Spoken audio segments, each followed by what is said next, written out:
What's up, guys? Today we have the Yamaha Crossport RC, and I'm going to give you guys a little bit of insight as to how I charge it and my other e-bikes. One thing you might not be aware of is a UL certification. There are certain bikes on the market that don't and do have a UL certification. That's just essentially a certification showing that the battery and the charging system have been tested and they meet a certain level of safety requirements. It's not always clear whether you're getting a bike that has met those tests. And there were a lot of bikes sold initially that are still, in flight, probably not been sold yet, that lack that certification. That doesn't mean that they're unsafe, but they lack that certification. So it could leave something in your mind with regards to how safe it is to charge the bike overnight or leave it on a charger. Just in general, I don't like to leave my bikes on the charger overnight. One, it's not good for them to leave them at 100% charge and not ride them. Two, it could end up overcharging the battery and cause a fire. And so one way that I end up mitigating that, especially on bikes like this that have this fast charging, is an apparatus that turns on and off the power between the wall socket and the bike. And so this is just a simple little apparatus that I bought a long time ago, and it has 3 different settings: half hour, 3 hours, 6 hours.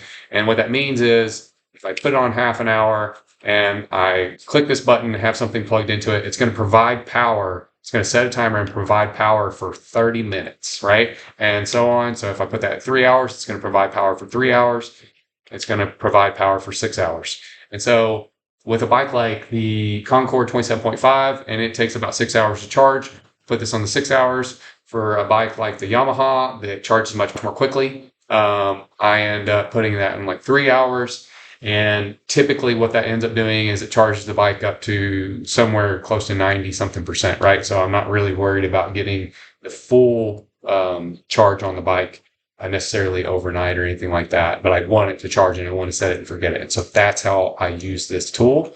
That's really good for e-bikes in general and anything actually that charges and that you're going to leave on a charger continuously. If you want to prevent any kind of battery fires, this type of apparatus is really ideal. And so what you will do, not in all situations, but just to show you guys, I've used this this extension cord. So you plug this up to your wall outlet. You have this and it's just sitting there. And so at that point you have your bike and this one is already plugged up. But I can show you that I'm sitting here right now. I plugged that up and as you can see, there's no charge on the bike, right? So now the bike is plugged up to the wall, but there's no power going to it, right? And so what I'm going to do is I'm going to come in here and I'm going to say, you know what? I want it to charge for a half hour, right? So I set it to half an hour. I click that button and all of a sudden it starts charging. You see that green light pop on? And in 30 minutes, this little apparatus is going to turn that power off and then this is automatically going to stop charging, right? That's how it's going to work. I know you see this light has already went off. That's because this bike is actually already charged. And so it's fully charged. I'm about to go take it out on a ride to be able to do some speed tests.